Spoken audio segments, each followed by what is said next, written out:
नमस्कार दोस्तों। तो दोस्तों इस वीडियो हम बात करेंगे कुछ कंफ्यूजिंग वर्ड जो हमेशा हमें परेशान करते हैं, कभी बोलने में तो कभी लिखने में, जैसे कि ऑलवेज, ऑलवेज, एक्सेप्ट, एक्सेप्ट। तो आइए शुरू करते हैं इस वीडियो में। Let's begin. तो दोस्तों सबसे पहले हम एक्सीडेंट की बात करते हैं। Accident and incident. एक्सीडेंट उस चीज से रिलेटेड होता है जहां दुर्घटना से रिलेटेड, और इंसिडेंट किसी घटना से रिलेटेड, कुछ प्राचीन चीजें, प्राचीन घटनाएं होती है उनसे रिलेटेड। तो एक सेंटेंस से समझते हैं। एक्सीडेंट, जैसे for example, Sudhir died in अ बस एक्सीडेंट। इट मीन सुधीर की बस दुर्घटना में डेथ हो गई। अब incident, the people read incident in newspaper, मतलब लोगों ने न्यूज़पेपर में एक घटना को पढ़ा है, इस तरह से। एंड सेकंड है एब्यूज एंड मिसयूज। एब्यूज का मतलब होता है किसी अपनी पावर को गलत इस्तेमाल करना, और किसी मिसयूज का मतलब होता है किसी चीज को अपने तरीके से गलत इस्तेमाल करना। तो अब यहाँ पर बात करते हैं अपन। अवर गवर्नमेंट एक एग्जांपल है। अवर government is abusing it's power. Okay. And next है मिसयूज। मिसयूज में हम वहीं पर एक सेंटेंस लेते हैं, Ganesh miss uses his money. Complete समझ में?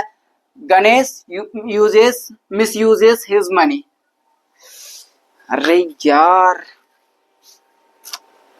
इट्स टफ यार, इट्स नॉट इजी।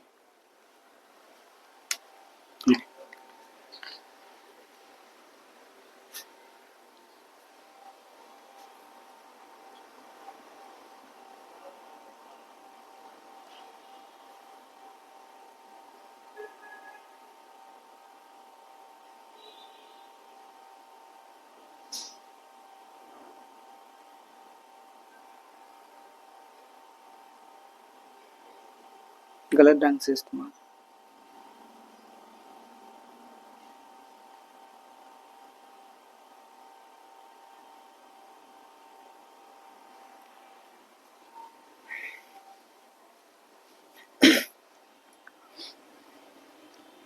तो दोस्तों सबसे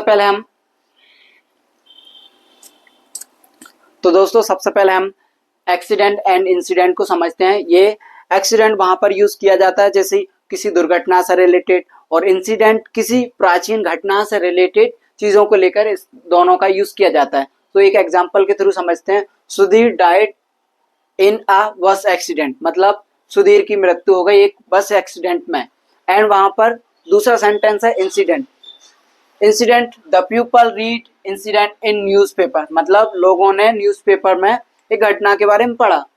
और इसके बाद एब्यूज एंड मिसयूज। एब्यूज का अपनी ताकत को गलत तरीके से इस्तेमाल करना, और मिसयूज अपनी ताकत को सही तरीके से इस्तेमाल ना कर पाना, जैसे कि एब्यूज, अब government is abusing is power. And वहीं पर second, Ganesh miss uses his money. And जो नेक्स्ट है एक्सेप्ट एंड एक्सेप्ट। इनका प्रोनाउंसिएशन सेम है, एक्सेप्ट एंड एक्सेप्ट, बट इनका मीनिंग कंप्लीटली डिफरेंट। कैसे? एक्सेप्ट का मतलब होता है जब हम किसी प्रपोजल को या किसी चीज को एक्सेप्ट कर रहे होते हैं, और वहीं पर इस चीज को हम छोड़कर बाकी सब चीजों को कर रहे होते हैं, तो वहां पर इसका एक्सेप्ट का यूज होता है। कैसे? एक्सेप्ट एक एग्जांपल के थ्रू समझते हैं। Neha accepted the offer. And except में all come except Ashok. It mean सभी आओ अशोक को छोड़कर, इस तरह से इसका यूज होता है। वहीं पर अब next always and always. Always का यूज होता है किसी चीज को हमेशा के लिए किसी भी तरीके से यूज करना, जैसे कि दे स्टॉप्ड देयर प्लान्स, उन्होंने अपने प्लान को हमेशा के लिए क्या कर दिया? रोक दिया। As always had been close, और जैसा कि उन्होंने उसको हमेशा के लिए बंद कर दिया। एंड ऑलवेज में ही ऑलवेज हेल्प्स देम, मतलब वो हमेशा उनकी मदद करता है। और ऑलरेडी एंड ऑलरेडी। ऑलरेडी का मतलब होता है कंप्लीट रूप से, कंप्लीटली किसी चीज के लिए रेडी होना। जैसे कैसे बोल सकते हैं? We were all ready on time, वे पहले ही तैयार थे समय पर। और इसके बाद we have already we have already informed him, मतलब उसे पहले ही बता दिया गया। ओके, तो ये हमारा कुछ कंफ्यूजिंग वर्ड्स थे जो हमको हमेशा परेशान करते थे, तो आज के बाद शायद इनमें हम कभी मिस्टेक नहीं करेंगे।